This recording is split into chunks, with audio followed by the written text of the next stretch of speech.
Қайырлы күн, қымбатты оқушылар. Бүгінгі тақырыбымыз алтын қалам әдеби сыйлығының жеңімпазы. Бүгінгі сабақта сіздер тірек сөздер, жетекші сұрақтар арқылы негізгі тақырыпты анықтайтын боласыздар.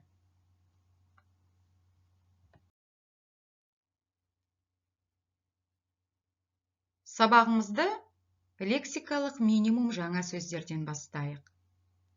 Жыр мүшайра, конкурс поэзии, жүлдегер, призер, жеңімпаз, победитель, жыр жинақ, сборник стихотворений.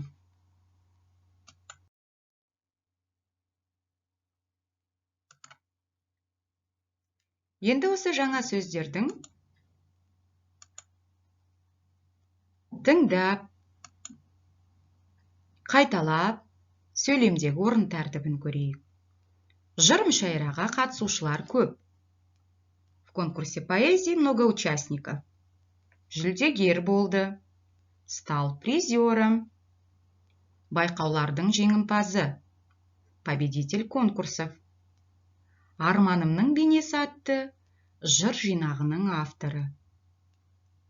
Автор сборника Арманымның бейнесі.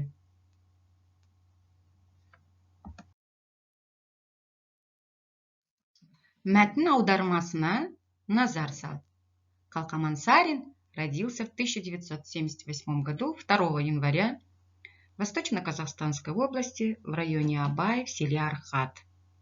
В 1994 году он окончил среднюю школу, в 1998 году окончил Евразийский национальный университет, факультет истории. Трудовую деятельность он начинал, работая учителем.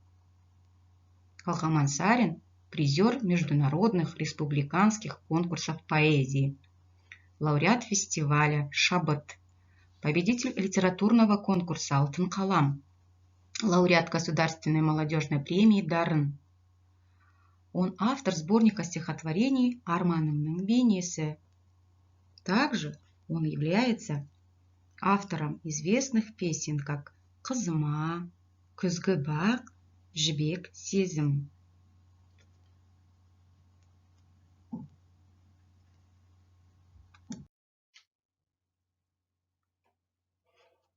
Енді осы мәтін бойынша кілт сөздерді жазып шығайық. Дескрипторы.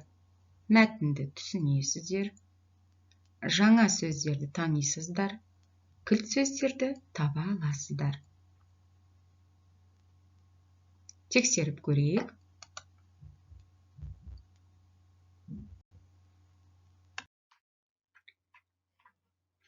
Бесінші тапсырма мәтінге сүйеніп, ақпараттың дұрыстығын тексеру негізделеді. Дескрипторы. Ақпараттың дұрыс-бұрыстығын анықтайсыздар. Калкаман Сарин 1979 жылдың 2 қаңтарында қазіргі Шығыс Қазақстан облысы Арқат ауылында дүниеге келген дейді. Дұрыс па бұл жауап? Дұрыс емес, себебі балалар 78 жылы дүниеге келген. 1994 жылы орта мектепті, 98 жылы ұлттық университеттің тарих факультетін бітірген екен. Бұл жауабы ше? Бұл жауабы дұрыс, Бұл жауабы дұрыс.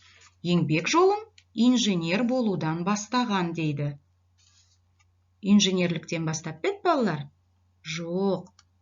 Мұғалім болудан бастағантығын, яғни бұл жауап қате. Халықаралық республикалық жыр мүшайралардың жүлдегері. Бұл ақпарат дұрыс. Облыстық шабыт фестивалінің лауреаты. Шабыт фестивалі облыстық деп бедік? Жоқ, шабыт фестивалі халықаралық деген болатын біз, яғни бұл бұрыс ақпарат.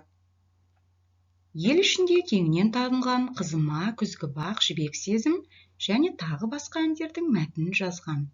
Бұл дұрыс ақпарат.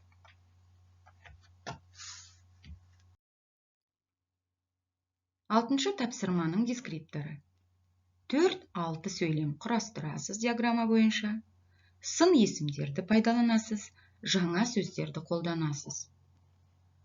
Қалқаман Сарин туралы қосымша мәлімет жинайсыз. Ол кім? Ол қандай ақын деген сұрақтарға жауап беріп, диаграмманы толтырасыз. Сіздерден балалармен сабақ бойынша табыс сатысы арқылы кері байланыс күтемін. Сау болыңыздар.